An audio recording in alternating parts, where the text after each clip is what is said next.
Teknik yang sering digunakan dalam responsive web design meliputi: pertama adalah fluid grid layout yang menggunakan persentase persen untuk menentukan lebar elemen. Yang kedua, flexible image menggunakan max width 100% agar gambar menyesuaikan ukuran layar. Media queries menyesuaikan tampilan berdasarkan resolusi layar.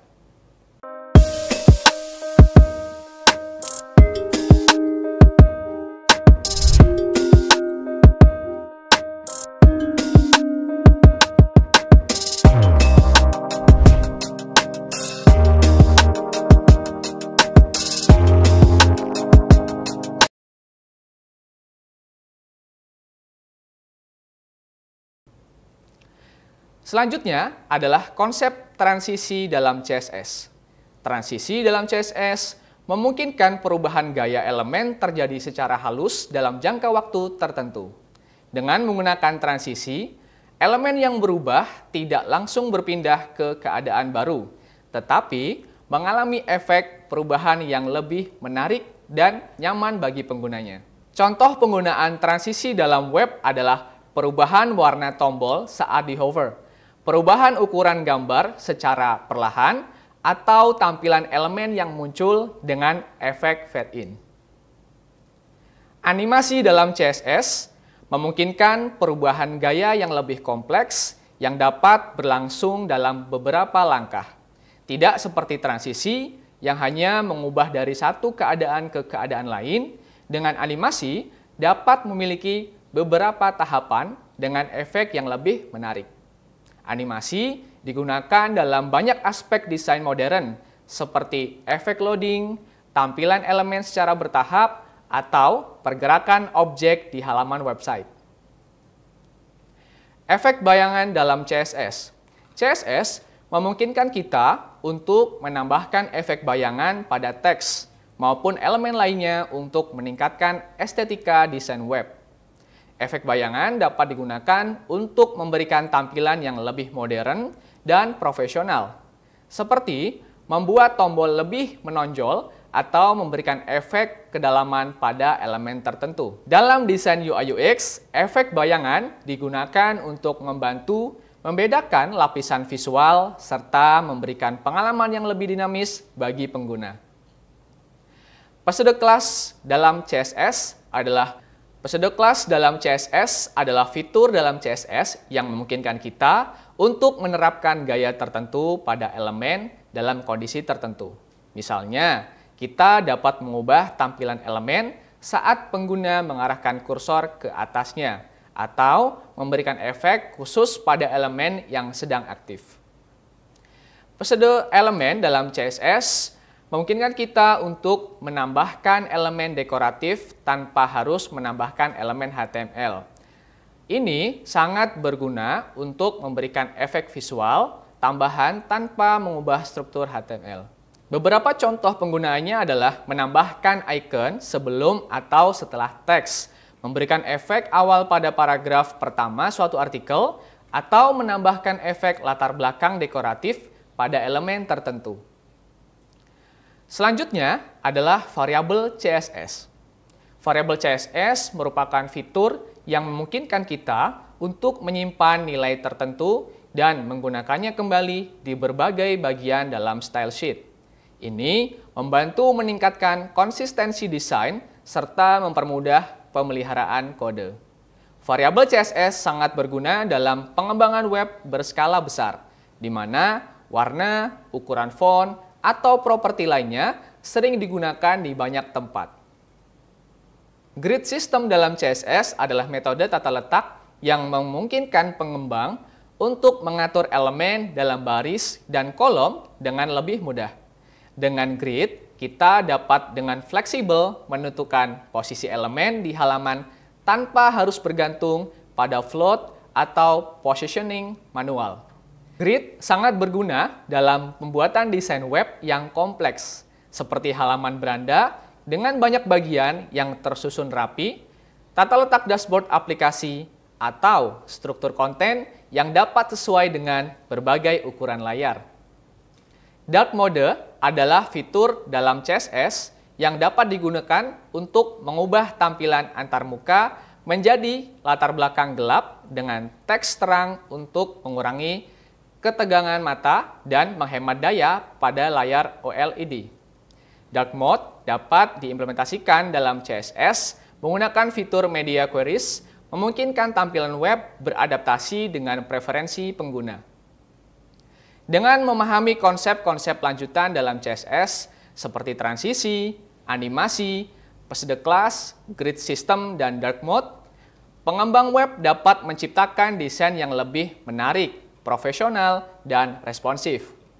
Penerapan teknik ini tidak hanya meningkatkan tampilan visual, tetapi juga memberikan pengalaman pengguna yang lebih baik.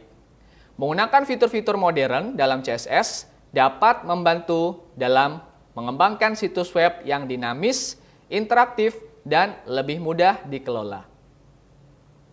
Selanjutnya adalah grid system dalam CSS, yang merupakan teknik layout yang memungkinkan pengembang web membuat tata letak halaman yang lebih fleksibel dan terstruktur. Dengan sistem ini, kita dapat membagi halaman menjadi beberapa kolom dan baris untuk mengatur elemen dengan lebih rapi. Grid system sangat berguna untuk desain web yang responsif dan modern. CSS Grid memungkinkan pembuatan tata letak berbasis grid dengan lebih mudah dibandingkan metode tradisional lainnya, seperti float atau flexbox.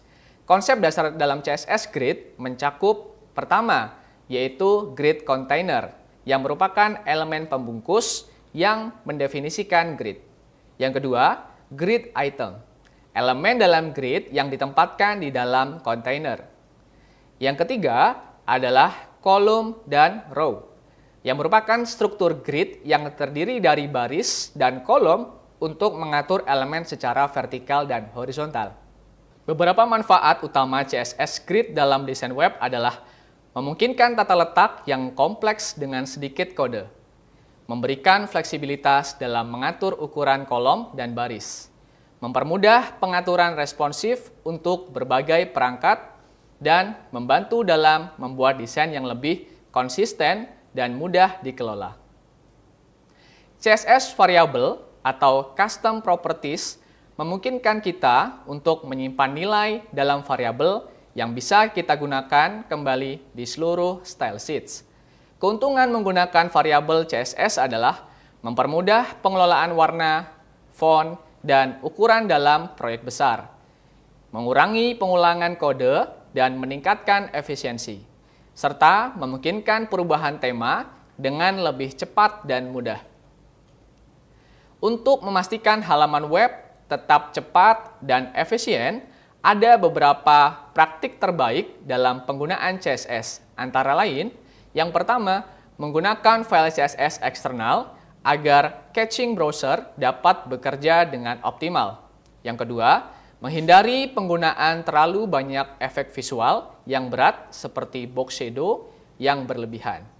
Yang ketiga, menggunakan shorthand properties untuk mengurangi ukuran file CSS. Dan yang terakhir adalah menghapus kode CSS yang tidak digunakan agar lebih ringan dan cepat dimuat. CSS terus berkembang dengan fitur-fitur baru yang semakin canggih.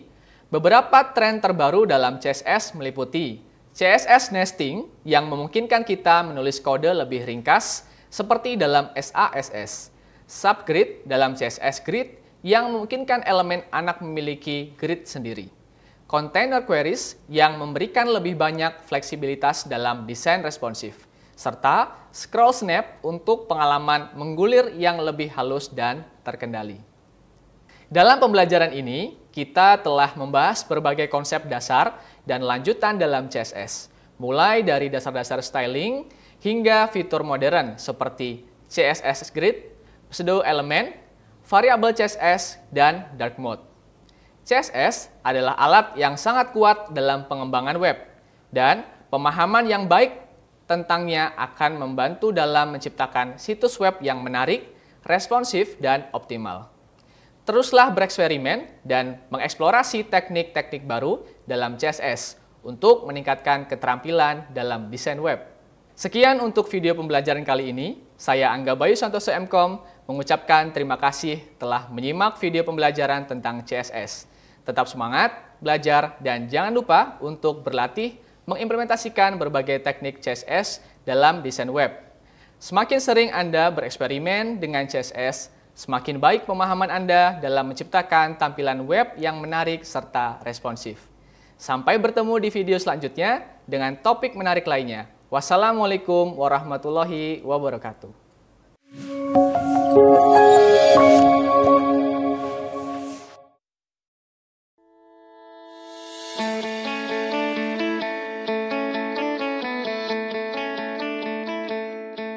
Lampung, the Treasures of Sumatra, is a province that becomes the gateway to the Sumatra Island.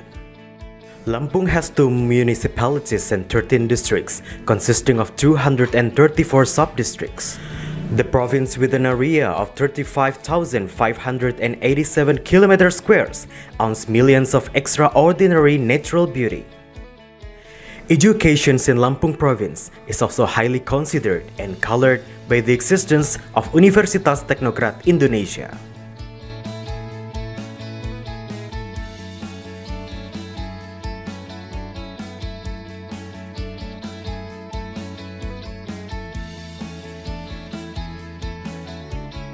Universitas Teknokrat Indonesia has 3 faculties and 12 study programs. Faculty of Engineering and Computer Sciences with the 6 study programs: Electrical Engineering, Civil Engineering, Computer Engineering, Information Technology, Informatics, and Information System. Faculty of Economics and Business with 2 study programs: Management and Accounting. Faculty of Arts and Educations with 4 study programs: English Literature, Mathematics Education, English Educations, and Physical Education. Universitas Teknokrat Indonesia believes that education is the key to the advancements of a nation. Universitas Teknokrat Indonesia commits to produce and develop future leaders through the education of quality characters. This receives a very good reception and trust from the community, which is marked by an increasing interest in students from year to year. The students and lecturers have lots of achievements and awards. Also, our quality is recognized by National Accreditation Board for Higher Education and many international collaborations. Universitas Teknokrat Indonesia also prepares the students to face the globalization's era through the use of digital technology. Universitas Teknokrat Indonesia has a number of representative facilities provided to support the learning process, such as comfortable classroom, laboratories, information technology, and the internet. Our vision is to be an excellent university in Sumatra with international standard and able to play an active role in nation building through 3 pillars of higher education, comprising education, research, and community service. We have graduated outstanding students who can be accepted in state agencies and other large companies. At Universitas Teknokrat Indonesia, the students and lecturers are encouraged to create and innovate by creating products and services that benefit the community through research activities and community services. In an effort to achieve its visions and missions, the academics of Universitas Teknokrat Indonesia are guided by the organizational culture values of discipline, quality, creative, and innovative. To support the quality of learning processes, we have very complete and sophisticated facilities, including digital-based smart classroom, hotspot in campus area, sport facilities, auditorium, and students' hall. Come and be a part of us, the Campus of Champion, Universitas Teknokrat Indonesia.